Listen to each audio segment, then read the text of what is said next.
Michael Lang, and this is another in a series of video conversations I've called In Their Voices.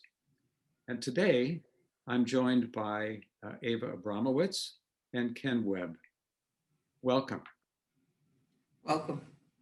Ava, first you perhaps, Ava, and then Ken, would you just provide viewers with a bit of a background so they have a context for who they're watching and listening to, in case they don't know you? All right, it's a pleasure.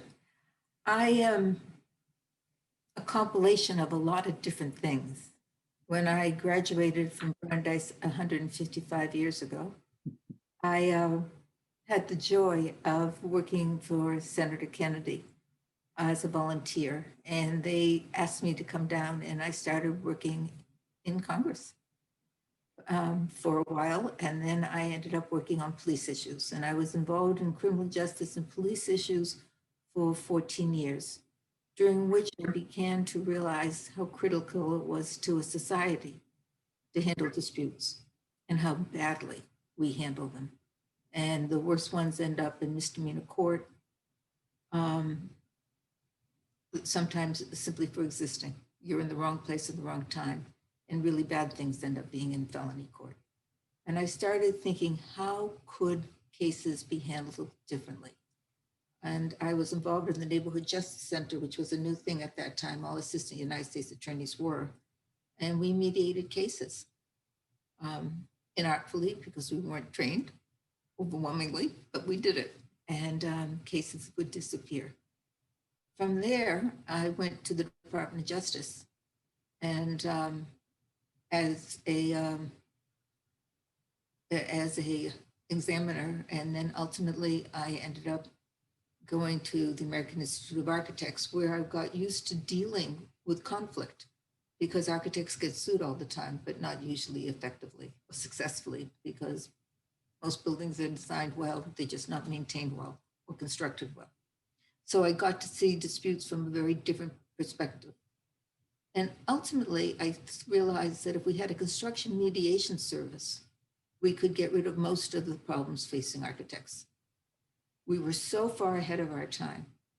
I was working with Linda Singer to get it, and the insurance industry was in the 1980s, had no idea what mediation was about and didn't want to do it. But she invited me to be in the joining class of the US District Court mediation team, pool mediators. And I've been mediating ever since. Ultimately, I ended up going to GW Law School and teaching negotiation there. I was supposed to teach mediation this year, but COVID took care of that for me. And that's basically me. A little bit of this, a little bit of that, all put together. And that's what the mediator has to do, take a little bit of that, a little bit of this, and try to help the parties by helping them put it all together. So that's what brought me to the table. When I got involved in the American Bar Association and the dispute resolution section, I became deeply distressed that there was no unanimity, not only on what a mediator was, not only what the mediation process is about, but how to measure success. And I started realizing you couldn't uptick the profession until you had a shared concept of success. And to this day, I don't believe there is one. It doesn't bother me as much as it used to, because it's kind of like architecture. I am paid as an architect, and so is the guy who renovates somebody's kitchen. They both have the word architect, but their quality, their way of it, what the expectations of the parties are, there's nothing in common. And that's basically what mediation is. What scares me about mediation is that it's confidential. We have no idea what's going behind the closed doors. The parties can't say anything afterwards. Whether it's done well or done badly is anybody's guess. And as a social policy person, that really rubs me the wrong way. So when I started getting interested in what is going on in that dark room, how a case is getting settled, I called up Ken, who's an old friend from 120 years ago, and asked him whether he would like to join on this adventure. And so he and I have been researching what goes on in the mediation that ends up producing a result. And is the result good, bad, and different? It's up to the parties. But we would be able to know what went on to produce the parties' perception of the result. And so that's what we've been doing for the last 3 years now, yes? Mhm. So Ken, your turn. Thanks, Ava. Hi, Michael. As Michael mentioned, my name is Ken Webb. I didn't realize that Dave and I have been working together for at least 120 years, but how time flies when you're really enjoying yourself. Thank you. But by way of background, as long as I can remember, especially even going back to the 6th grade when I knew I was destined to go to college, very much wanted to be there. I was always fascinated with various aspects of human behavior and interaction, and it's probably why I ended up specializing in both education as well as psychology in terms of degrees. But professionally, for the last 35 years or so, I was fortunate enough to be a part of a training and consulting firm that specialized specifically in performance improvement. And during that time, got to work with clients both in the US and abroad, and helping them, especially in areas like negotiation, not just training people in the classroom, but also actually going out and observing real life situations and coding actual behavior for the purpose of providing feedback, guidance, and helping people actually change. So when Ava gave me a call to ask me if I might be interested in joining her efforts, I was pretty thrilled at the idea. Not only because I could learn a lot about mediation, but I could actually take some things that I've learned to date and apply them to this in ways that not only help me learn and gain some insight, but that could actually contribute to the field of mediation. So that's why I'm so excited about it. So my role in all of this has been one of helping to get coders trained, helping to put things together to help us observe and collect data around our observations when we have the opportunity to actually get into mediations. And it's just been such a learning experience. I look forward to observing more with each day, and the few insights and the plethora of questions that each of those opportunities raise. It's just been really, really exciting to me. So I feel really honored and blessed to be a part of it. Thank you. Michael, one of the things that Ken and I promised each other at the very beginning of the process was to be mindful of what we were doing and try to catch us when we made a mistake so that we didn't build a mistake. Mhm. So it's a real pleasure to be with you here today because we're hoping that you challenge us where we've been and where we're going. And that way we'll be more useful to everybody who's listening to this tape. I was wondering, as a place of beginning, you would talk about your aspirations for the work that you're doing together, your great hope for what your work might reveal and the benefits it might provide to practitioners. I have had one fantasy, and it has been the same since we started. I don't believe there's one model of a good mediator. I don't believe that there's one way to do a mediation. I don't believe anybody knows, based upon empirical data, what is the way to go. I think everybody has their own anecdotes. And as Ken likes to say, if it worked for you yesterday, you try it again better tomorrow. And what I would like to do is unleash the benefits, the power of mediation, so that disputants can make maximum use of it. And to be able to do that, given the fact that research money is so slight in the United States of America, if we could all agree on something, anything, we could start building on each other's research. so that we kept on enhancing and emboldening and broadening what we know, as opposed to, this is what I know. Oh yeah, well, this is what I know. And so the hope is that we provide a methodology and a mechanism that would be available to all researchers so they can build on each other's research. Gratefully, we have a system that was developed by Neil Rackham, who happens to be my husband, and he debunked it massively. We're trying to see if we can apply it to mediation, which is much harder than what he applied it to. He applied it to negotiation and other one-on-one situations. But mediation is not a one-on-one situation. It's extraordinarily complicated, and it's a dynamic.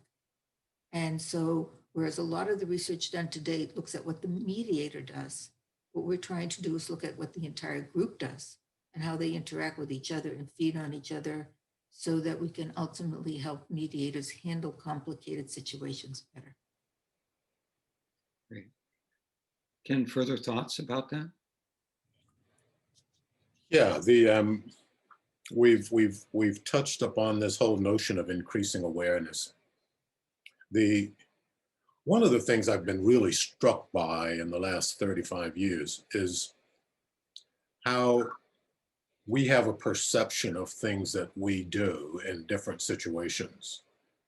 If our perception of what we do is the only thing on which we rely, then we'd all probably really, really be frightened if we looked at and compared some actual data from someone observing us of what we actually did and contrast that with our perception of what we did, particularly in areas that we feel that were critical to success in terms of what we were involved in. So the opportunity to actually contribute to the field, the means with which we can not only assess and test the degree to which what we're training people in to go in and do in mediations, but also give people some insight on how they might close the gap between their perception of what they do and what they actually do. Because otherwise, we're doomed just to keep repeating what we've always done, which I don't think furthers any profession in and of itself. Yeah, because it becomes a self-referential feedback loop.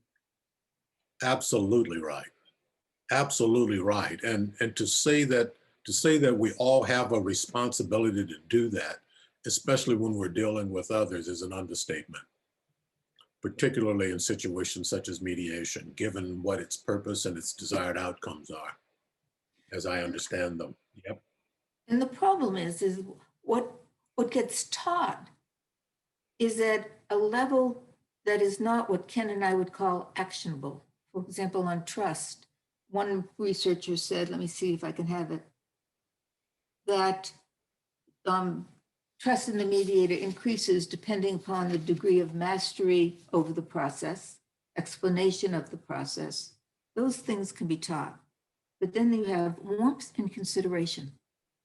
How do you teach warmth and consideration? What do you say to somebody? I want you to wake up this morning and be really warm. I mean, what did they do? Put on a sweater? How did they act? It's not actionable.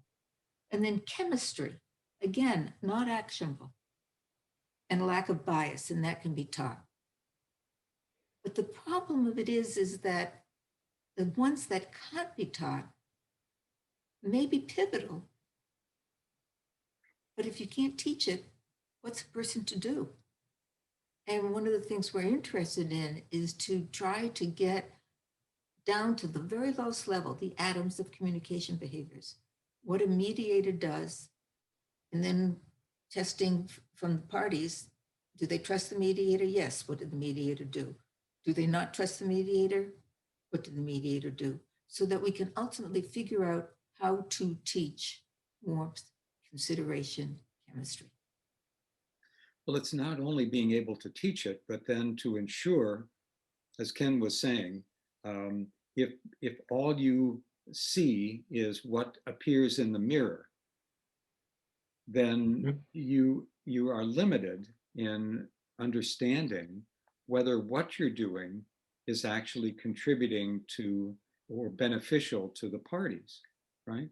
Absolutely. So you both have to be able to learn a skill and then to make sure that you're actually applying the skill in a way that's ultimately useful. And in addition, parties are different. So what works with this kind of party may not work with that kind of party. And you have to be sufficiently self-aware to know, well, it's not working. I can regroup.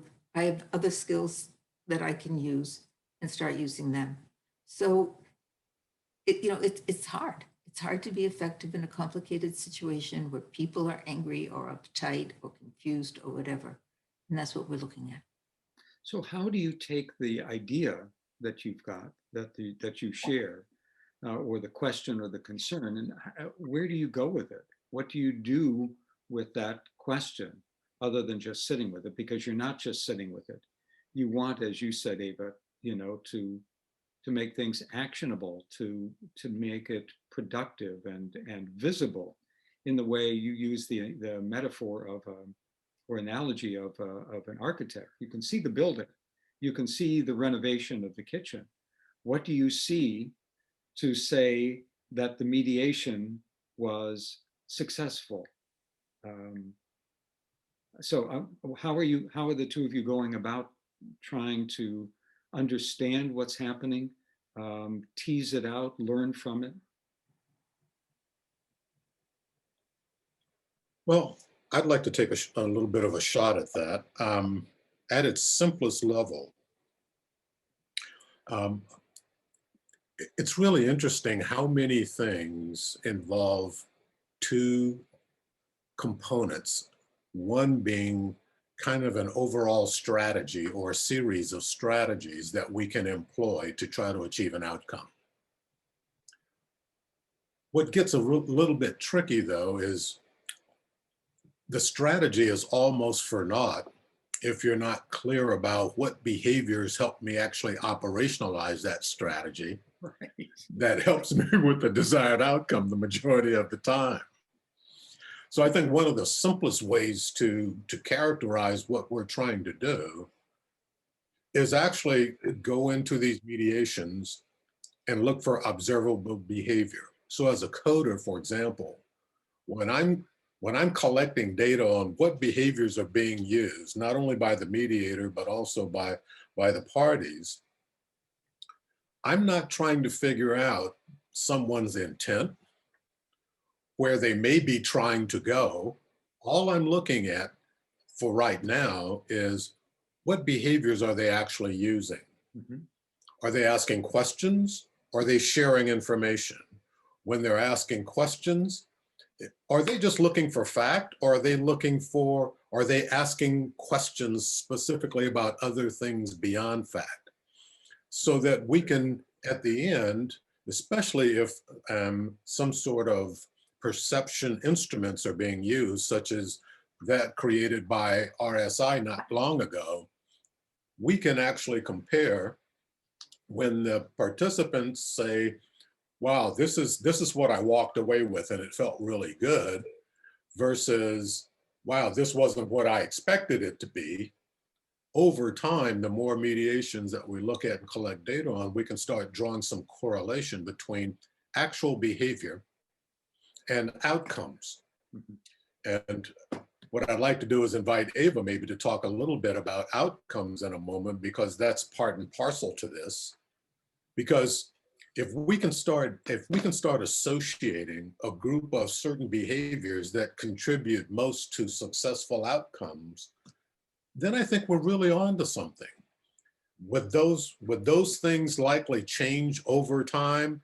Probably so, but I think first we have to get at what some of the fundamentals are, because it's the fundamentals that actually have a much longer lifespan versus the cool thing to do today, so to speak. So go ahead, Ava. Well, I wanted to talk about fundamentals so that people know what we're talking about when we talk about communication behaviors. Ken gave the best example of, are you seeking information or are you giving information? They're totally different. They don't overlap. And what we've tried to do is come up with behaviors that we've watched being used over again and over again in a mediation that don't overlap, clearly defined, distinct boundaries, so that we can begin saying, do mediators who give information do better in terms of outcome and trust or satisfaction than people who seek information, or is people who seek information? And if it is one, is it true in a high-end commercial as well as true in a family mediation, as well as true in a real estate? So what we're trying to do is basically, it's kind of like, what's the new system? I was reading about it today where they're beginning to cut genes up into tiny, tiny little pieces, CRISPR, so that they can put it together and figure out how to make whatever.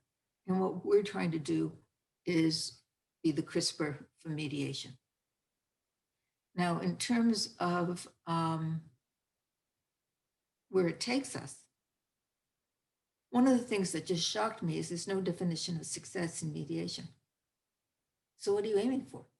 How do you know your success? Boy, was I good today. Oh, everyone thought I was so good today. The case didn't settle, but I was terrific. I mean, what do you do? What do you do with that? Where do you take it? And so I came up looking to see what other professions define success as. And Hathaway, Neil's company, did a major study on negotiation and said that a successful negotiator is one who routinely came to agreements, that the agreements were routinely implemented successfully, and the people are willing to negotiate again. Well, I thought that's a terrific definition for mediation. A mediator is good if they, by and large, most often come to a settlement agreement, and the settlement agreements are implemented successfully, and everybody is willing to either recommend or work with that mediator again. But we don't check to see whether agreements are implemented successfully. We just check notches and belts. And I was on the plane with a mediator who was talking about this complicated case and how he kept them up till 2 o'clock in the morning and the case settled. And he was just very, very proud of himself. And I said, and then what happened? He said, well, the next day the guy called up and said he didn't want to agree to the settlement. And I said, but you did agree to the settlement and I have it in writing and it's enforceable.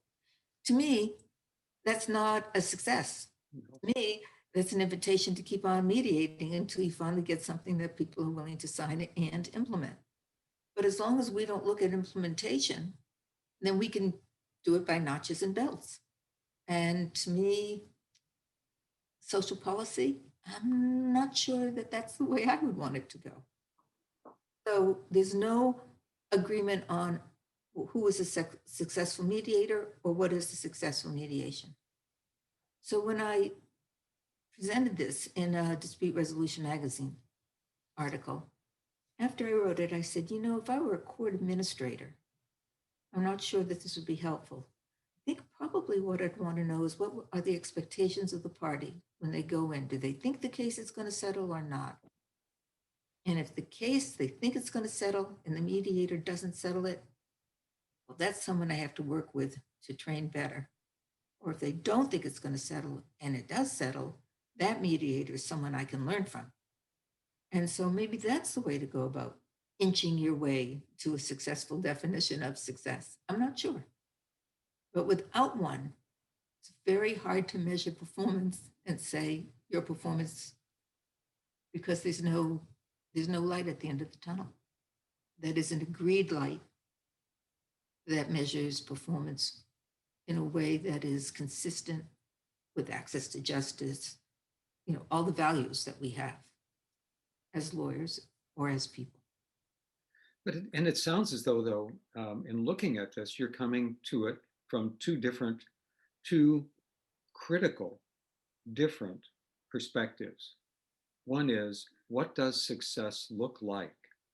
Because if you can't, as you say, Ava, you can't if you don't have some frame of reference, let's not call it a definition, but if you don't even have a frame of reference for what success looks like, then you can't then look at behaviors, right, Ken, and say, this behavior the performance of this behavior in a competent way contributed to the success, the outcome.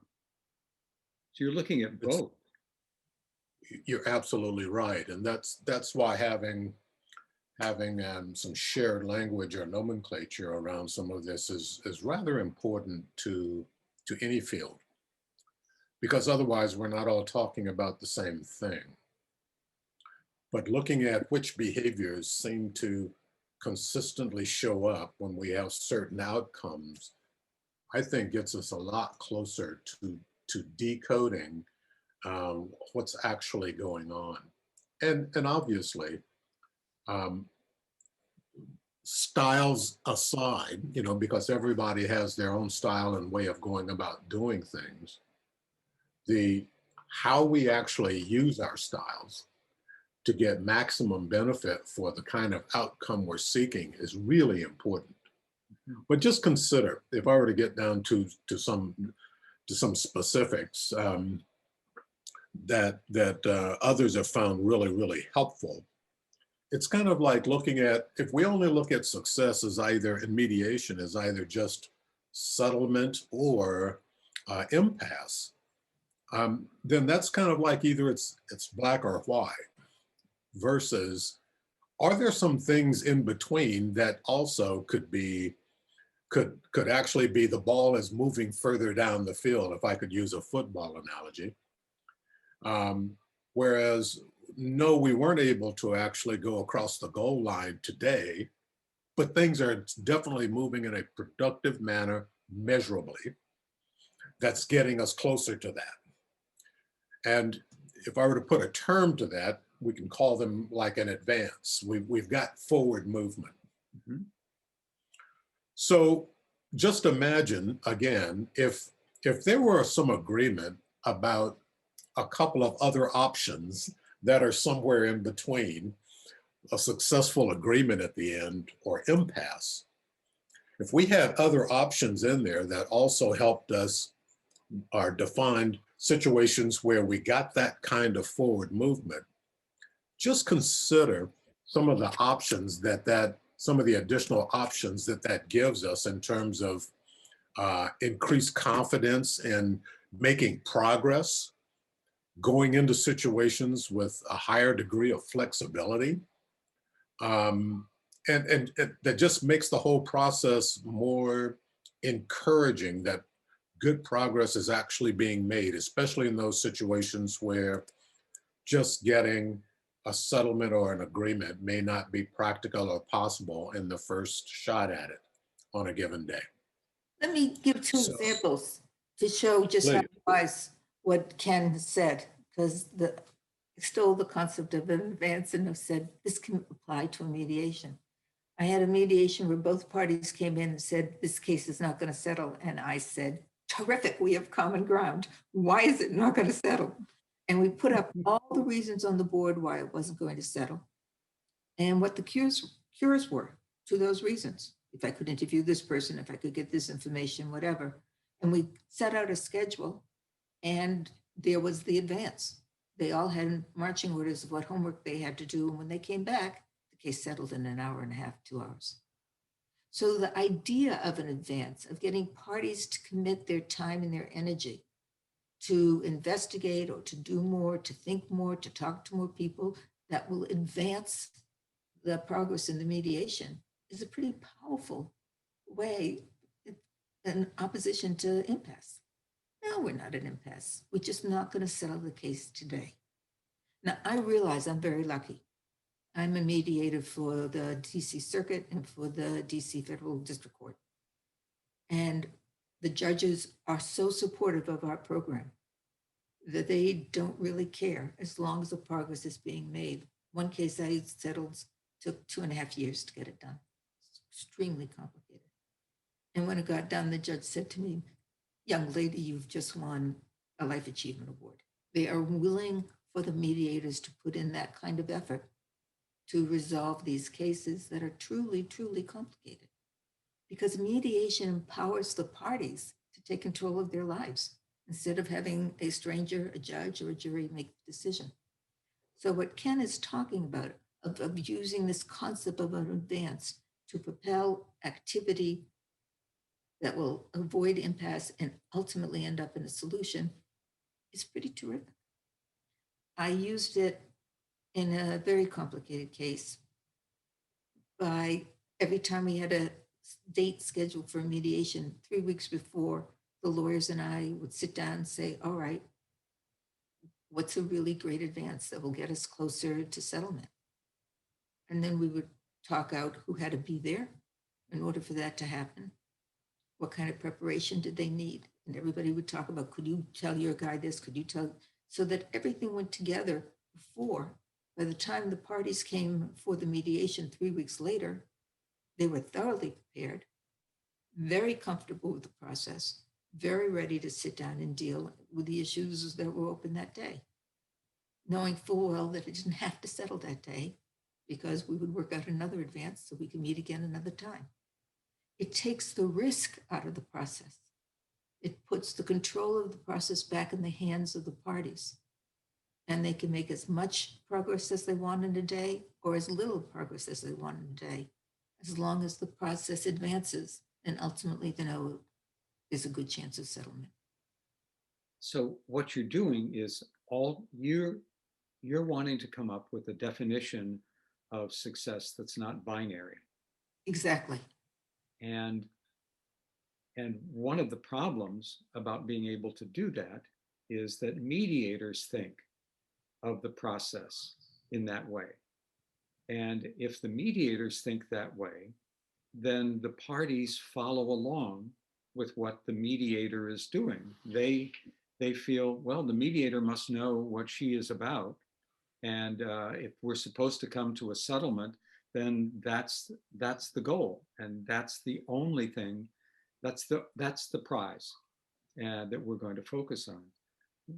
When in fact, there are, as you pointed out, Ken, the opportunities, and you described, Ava, the opportunities for advancement, for moving things along that respect the capacity of the parties to make choices in that moment. They may not be ready.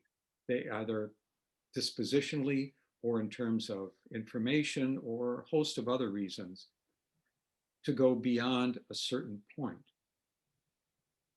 And so you want to, first of all, define what success looks like, and then say, okay, if success could be considered in these variety of ways, then what are the techniques and approaches and skills and strategies that mediators use in order to support the parties in achieving success as they measure it, not in the binary way.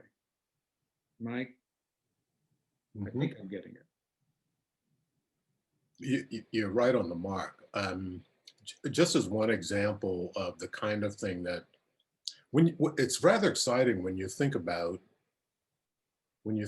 how a mediator can go about equipping participants to feel empowered, to actually help craft the kind of agreement that both sides can live with, helping them get out of some of the cement they're standing in, so to speak, is a term I've heard Ava use very often.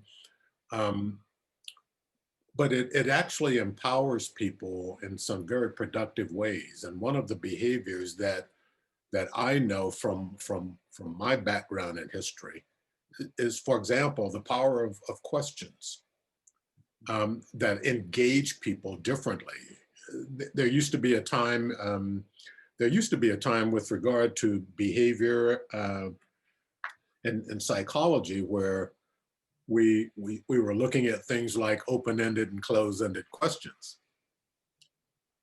And I think we have much bigger fish to fry than that. There's a great deal of nuance in that, right? Well, there's lots of open-ended questions, just getting people to talk. While that's useful, we usually don't have that kind of time nor patience. I think it's more about helping people talk about the right things. It's about asking questions that really provoke thought rather than just getting people to answer us. Let me give you an example or two of what I'm talking about. It's asking questions, for example, like, well, what outcomes are you looking for? Now, that can be a pretty useful question to somebody who already has given that some thought and is pretty clear about the outcome they want. And something that can be as complex as a mediation that's got lots of moving parts to it and maybe a number of parties involved, that may not be real clear. But if we take that simple question and kind of retool it to actually get at some insights and provoke some thought in the person, those that we're asking the question of, we might get a totally different and useful response. Let me give an example.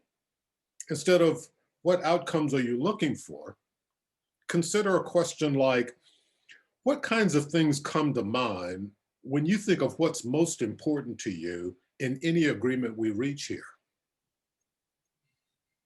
Now, no matter where they're at, they probably have something to contribute there. Right. So versus tell me the answer, I think it's more about provoking thought and giving people the luxury and the freedom to kind of think outside of the box and help us kind of paint a picture that's realistic that can help us get there. The reason I wanted to share those two examples is the first question can often come to mind if we rely entirely on spontaneity in terms of the questions we ask. And I would venture to say, no matter how good we are at asking questions, spontaneous questions only have a certain level of value.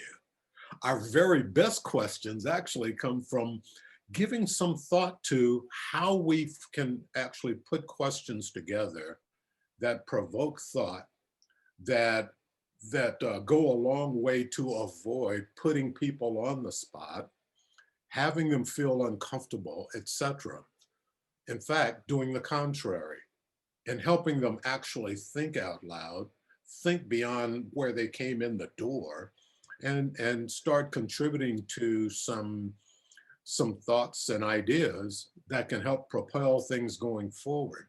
We utilize our time so much differently. So when we get beyond just kind of open-ended and closed-ended questions and help people with different kinds of questions that can go a long way toward not only helping movement to occur, but help productivity happen and engaging people differently, some magical things can actually happen. It can. And what's fascinating about what the example that you used, Ken, as I was thinking about going back to what Ava said earlier about warmth. If you want an example of the way in which a mediator both manages things productively, helpfully, usefully, and does it in a way that manifests warmth, genuine care and consideration, that second form of the question is magical in that respect. It is an example of that. And I would agree. it seems it has an additional benefit, and then I'm going to be quiet and listen to your thoughts. It nurtures, it honors, doesn't nurture, it honors the dignity of the person to whom you're asking the question. You're so right, Michael. And Michael, I'd like to build on that. So often in a distributive mediation, the mediators and the parties will haggle. And often that's not the issue facing the disputants. If you want to settle the case, that may be an issue facing you, but it's not an issue facing the disputants. So for example, I had a young woman who had been run over by a big commercial thing. And I said to her, how you doing? And she said, well, I've been having a hard time. And I said, why? What's going on? And she said, well, I hate my job. I hate my life. And once I was run over, I realized I don't want to live the way I'm living. And I said, well, how do you want to live? And she started laying out that she wanted to get a social work degree and blah, blah, blah, blah, blah, blah, blah, blah, blah. And I said, what's stopping you? She said, money. And I said, how much money? And we began doing budgeting, whatever. And the company said, we're honored to pay that. We'd love to help you make a new life. It wasn't the money that was an issue. It was getting through what had happened to her and using it to propel her to a place that she wanted to be. And it was the respect and the honoring, to use your word, that the company did to her that allowed her to let go of the case and start her new life. And so much of what we do as mediators is help the party let go of the case. If they've been ruminating and living with it, and it's been giving them an identity, then if you take their identity away, you have to fill it with something better. And you can use the mediation to work a future into that person's thinking so they can move on. And the future may be simply quantified. In other words, someone could say, I think that what happened to me is worth X thousands of dollars. And if I get X thousands of dollars, I can put this all behind me without knowing what that money is necessarily going to be used for. And the same kind of question that you asked could be just as effective and just as useful Absolutely. for a person who was really just bargaining over dollars. That's good. What I find fascinating is that there are a few people that I've witnessed, I've had the pleasure of witnessing, that seem to have a more natural knack at that. But it's a smaller number than one thinks. very Most of yeah, most of us really have to kind of work at it. But there's a lot of training out there that never gets down to the level of that kind of behavior that not only helps people see differences in different kinds of questions to achieve different kinds of outcomes, but really help people with the power of how you go about it. Anyone in any profession would agree that planning for a complex conversation is absolutely critical. What seems to make a difference, though, when you start looking at some of those that are most successful in their own profession, is what they go about planning. Not just the fact that they plan, but what they go about planning. And oftentimes, and too often, we will plan what we're going in to do or say, and we don't think enough about how we're going to do that. Because that's where the real magic lies, especially if you want to plot a pretty good course from point A to point outcome that gives you a sense. And I'm not talking about trying to script our conversation, because you can't do that with a complex interaction or complex interactions. But what you can do is you can give yourself a couple of different ways to go about it and pick and choose which ones are most appropriate real time when you're in the heat of the discussion as things come up. One of the examples of that is, do you start with differences or do you start with samenesses? Do you start with common ground or do you start with where people are angry? And the reason is pretty clear in negotiation, you start with common ground. So I tried it out in mediation. When you start with common ground, it just gets bigger and bigger and bigger and bigger and bigger. And it gives everyone a reason to give up the case. And that's useful information, because it will change how you go about mediating, and it will force the mediator to do much more listening so that they can understand what the parties have in common, because the parties may miss it themselves. It's fascinating when we think about some of the kind of informal rules that common ground tends to promote dynamically in a meeting. It almost sets rules in a dynamic that makes people want to contribute more to those, to that common ground. So I hear what you're saying, Ava, that starting with common ground is it's certainly one of the is one of the skills of the most effective and successful negotiators. And I think in mediation, it certainly can play a key role, and I've seen it play a key role. Absolutely. So if I could ask the two of you, I'm intrigued to know what you're doing to go about answering the questions that you have, the question about what success looks like, and the question about what are the um,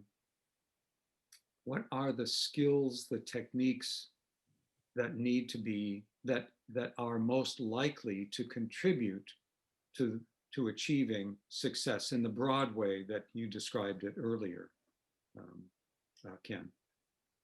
I don't think we can answer that question yet, but I think we have glimmers, big time glimmers. But you can talk about the process that you're going through. I mean, maybe take just a couple of minutes and say, well, here's the way we're attacking, challenging ourselves to think. Here are the steps we're taking to try to answer the question, even though I understand you don't have the answers yet. I'll give an example, and Ken, you build on it and take it wherever you want to go. I was brought up by Edith Singer and Michael Lewis. Everyone in DC is brought up by those people. And so we do everything jointly. We do everything in group. That's how we were brought up. And we use caucus sparingly. I asked Ken to code me, and I found out that I use caucus strategically and I use group strategically. And I was fascinated on the difference. In group, I make no proposals whatsoever. In caucus, I present all kinds of possibilities. It's safer. You know, it's safer for the party because he can say yes or no with no consequences glimmering as a result of his yes or no. I found that I asked many more feeling questions in caucus. I asked no feeling questions at all in group. So once you begin to break it down to a smaller level, a concrete level, you can start saying, aha, this is how you can use it strategically. You didn't ask any of these kinds of questions and it ended up in default. What would have happened if you had asked those kinds of questions? You asked only fact questions. You asked nothing about feelings or positions or interests for that matter. Then you can start training people to uptick the way they do something. Ken, can you give other examples that you have from the research? Ken did all the coding. And so he has a far bigger memory than I do. Well, the process that you talk about and that Michael has asked about as you got started with that, Ava, I think it's really interesting. I think the question that Michael posed is an interesting one. My shot at it would be, we've been trying to draw on two schools of thought rather than just going into a mediation with a blank slate and trying to collect any and everything that's going on. We have to start somewhere. Otherwise, it's too broad a playing field to really walk away with something useful. The two places that seem to make the most sense to Ava and I, one of them is looking at other professions that also deal with a fair degree of complexity, where there's some good empirical data around certain behaviors contributing to certain kinds of outcomes. So if we take some things that have been researched really well in some other fields that may be similar, if we take some of the kind of thinking that's going on in mediation right now that people say that they're relying on and that they're using, and if we take a bit of both of those, then we, I think, have a starting point for what we go in and observe. So to Ava's point, real interesting when you start looking at and noticing that some mediators will spend more time asking questions about facts. And yes, they ask lots of follow-up questions, but they're about facts. Whereas other mediators, yes, they ask about facts to get some context, but they ask questions that get below the surface. And what I mean by below the surface, if you were to imagine, say, a visual like an iceberg, and you and I know, we all know that what we actually see above the level of water is a very small portion of that iceberg. The majority of it's underneath the water. Well, when you look at the dynamic of what's going on in human interaction, oftentimes when we're asking questions, if we're not careful, what's that part of the iceberg that's above the water is people's actual behavior and what they may share with us top of mind. But what's below the surface are things like motivations, perceptions, attitudes, and oftentimes, unless someone is artful and skillful and asks questions other than just factual questions, they may not get at those things at all. Mm-hmm. And those are the things that contribute most to things that the mediation profession refers to as interests. So if there are certain kinds of questions that not only help us uncover interests, but actually peel back the layers on them in ways that helps us more quickly and effectively get at some shared clarity in mediations, I think our time would be spent much more productively. And I think outcomes will probably be a fair amount more predictable.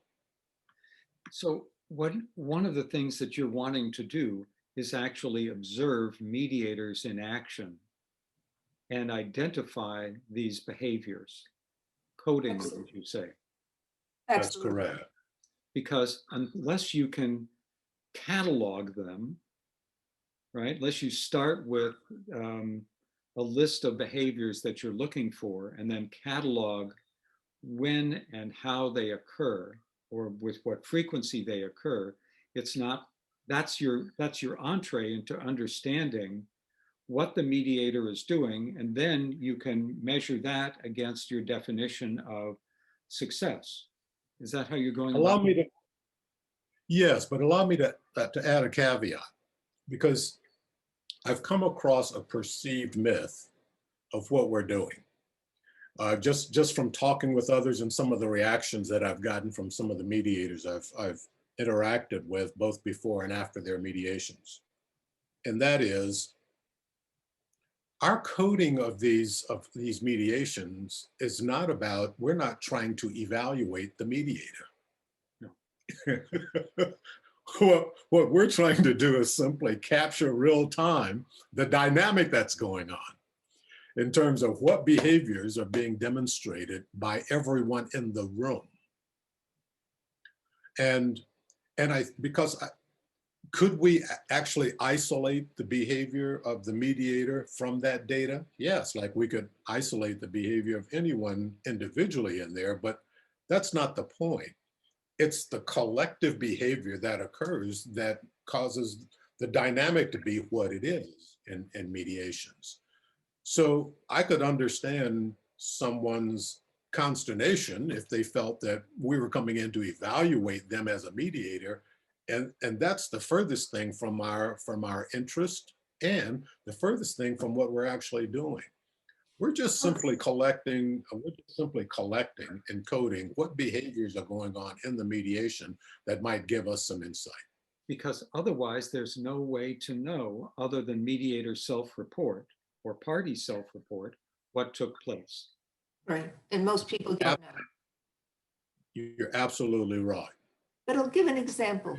We Ken coded 30 live mediations in one jurisdiction, and he found no reacting behavior by the part of the mediator, no agreeing, no disagreeing, no mediator behavior at all.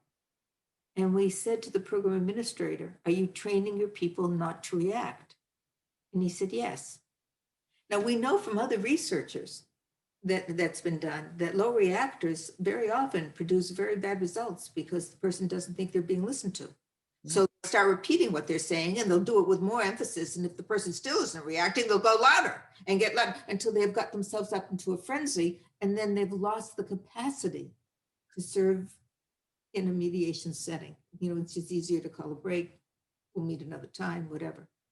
But there are behaviors you can substitute for reacting so the person knows they've been heard. You can say, I'd like to test for understanding to see if I heard you correctly. That is a great way to respond to having listened to something. I'd like to acknowledge what you just told me. You know, I'd like to seek more information from what you just said. Anything so that a person knows he's being honored, he's being respected, he's being heard. And if you're not going to react, you have to substitute, or else the person will get confused and not be able to handle the situation well. And that's the kind of thing we're finding. And if you can teach that, then all mediators can use that information, because some people are low reactors. You can't ask them to change, be not you, but you can give them compensation skills so they can be a better you. And then they can apply that knowledge to the style that they use. Exactly. And to the intent that they bring to the use of the particular skills. Exactly. Yes. Yes. They can just be a better you. That's it.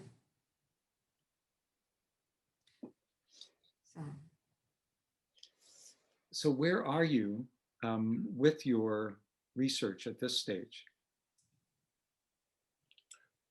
Well, Ava and I may have two different opinions on that, but they're going to overlap, and we have a large degree of common ground. So let me first take a shot at that. Oh, great. One of the things that we've been working on since day one is trying to start off with some behaviors we think are somewhere in the playing field, drawing from those two perspectives that I mentioned earlier. Other professions where there's some really good empirical data on behavior, and from those behaviors and strategies that a lot of folks embrace in mediation. The 30 or so mediations that we've had the opportunity to observe and code, has really helped us start narrowing down behaviors that we really want to be focusing on, particularly that relates to certain things such as trust and reduction of risk, as an example. Now that we're slowly narrowing down a certain number of behaviors that a human such as myself, you know, an average mortal can actually go in and accurately observe and code multiple people in a room at the same time. Now that we're getting a bit closer to that, I think we've got a better instrument than what we started out with. And I think we're approaching the point where now getting more opportunity to do more observations in certain kinds of mediations is something that we're wanting to do. So we've been working with a couple of coders and helping them kind of get up to speed so that we can test our inter-rater reliability, so that we can show that that multiple people, our coders, can actually observe the behaviors that we're focusing on accurately when they go in to do coding, so that we can actually train people in it.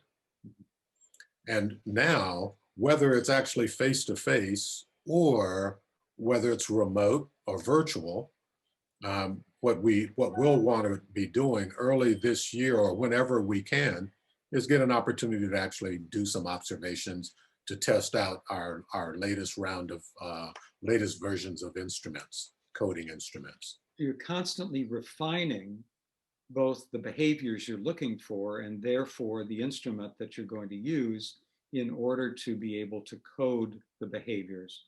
Because then those behaviors will help you say, when mediators tend to use behaviors like this, they tend to have a high degree of success. That's correct. In theory. Ava, would you add to that? Yeah, in theory, Zoom mediations are recordable. And if you're recording it, then you can use as many mediation behaviors as you want, because you just stop it, replay it until you go, oh yes, it belongs in this one. But live coding, you need less than 14 if you want any hope of inter-rater reliability. And so I would love it if somebody would say, we will record all our Zoom calls, you code them, and give us the information first. We don't collect individual data about the parties. It's mediator, plaintiff, PA, plaintiff's attorney, our respondent, respondent's attorney. That's all. We collect no individual data, but we could code Zoom calls. We can code live calls. We need people who are willing to let us do our thing. We share it with them immediately after if they want us to. But that way we'll be able to ultimately build a large enough database that we can do the kinds of correlations that can help people be better. And so it serves your research, but it seems to me if I were a mediator and recognizing what you said earlier, Ken, about the anxiety that, or maybe you did, Ava, about being evaluated, this is a marvelous opportunity for feedback. Oh, yes, absolutely right. And somewhat guided. It's not comprehensive because you're looking at only certain behaviors. You're not looking at everything that the mediator has done. You're not looking at mediator intention. No. But what a marvelous opportunity for feedback. Because if all the mediator does is look at the video without some framework, and what you're doing is providing a framework for being able to look at themselves at the same time that you're advancing your research project. That's a very good way of putting it. You're absolutely right. From the years of working with clients, with Fortune 500 clients over the years, it can be really seductive after walking out of a client meeting that did not go well. It can be really seductive to say, well, if the client was a little bit more sophisticated, that could have gone a lot better. What's harder to do is to say, what could I have done differently to have achieved a different outcome? And for me to be really objective about that, if I've had someone observing me and coaching me, then I'd probably fall into that trap a little bit less of rationalizing what actually went on and actually learning something from, but to have someone after a meeting, for example, because I've said and I've observed people in some rather complex kind of client situations. And during that time, here I am collecting notes on what you might associate with positions and interests. And I'm collecting detail on what the client's actually saying. And then after the meeting, when the person who I was observing and coaching, when I asked, let's compare notes on what the client said was important, almost to the person, a half or less of what the client actually said was important was captured. Why? Because there was so much going on and they may not have been trained in the very kinds of things to be looking and listening for, right, and how to stay focused on them and continually peel back layers to really get the essence of what the client was saying. So yes, you are absolutely right. From a coaching standpoint and from a growth standpoint, the upside potential is just quite significant. Right. So any, at least for this conversation, because my hunch is that we're setting ourselves up to have a series of these every time the two of you make a breakthrough in your research, at least that's my hope. But for today, for this conversation, anything you would like to add before we conclude? There's something I would like to add. There are some mediators who think their role is to have the answer. Another way of doing it is to empower the people to find out the answer, to empower the disputants to think it through for themselves. And Ken used the word, the power of a well thought out question. The more we can help people figure out where they want to go and why they want to go and how they want to get there, that will make mediation a gift and honor the people and their needs. And if the one thing I would do is try to help people ask better questions. And I will tell you, it's not easy. You know, I teach at law school. So I will come up with all my questions and I'll send them to Ken, and he'll come up with different questions, and I'll give them to the class and go, which one is more effective and why? So that people become sensitive to how you ask impacts what the answer is going to be. Not gearing it to a result, but how thoughtful it will be, how useful it will be, not to you, but to the person who's doing the answering. Right. Because from that self-reflection, they'll be able to figure out where they want to go. Great. Thanks, Ava. Anything further, Ken? I think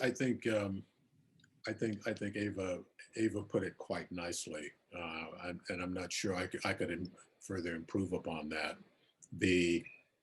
If there's one walk away, I would hope that people come away with from this conversation is the power of really good questions and different kinds of questions, and going beyond what we normally do. Because the really good questions have benefit not just for the person that you're asking the questions of, but also for the questioner. There's mutual value that comes from that versus just the person asking the question going through their own discovery. There's a discovery that begins to be shared between the two of them. And that is such an important element of mediation from what I've seen thus far. I think it warrants further consideration and examination. Great. Well said, Ken. Well said. Well, Ken Webb, Ava Abramowitz, thank you so much for our time today, for the conversation, for your ideas and your thoughts. I'm very grateful. And as I say, I'm already looking forward to the next conversation that we have. Thanks again. Thank you, Michael. Thank you very much. Thanks for having us, Michael. Thank you very much. Good seeing you again. Thanks.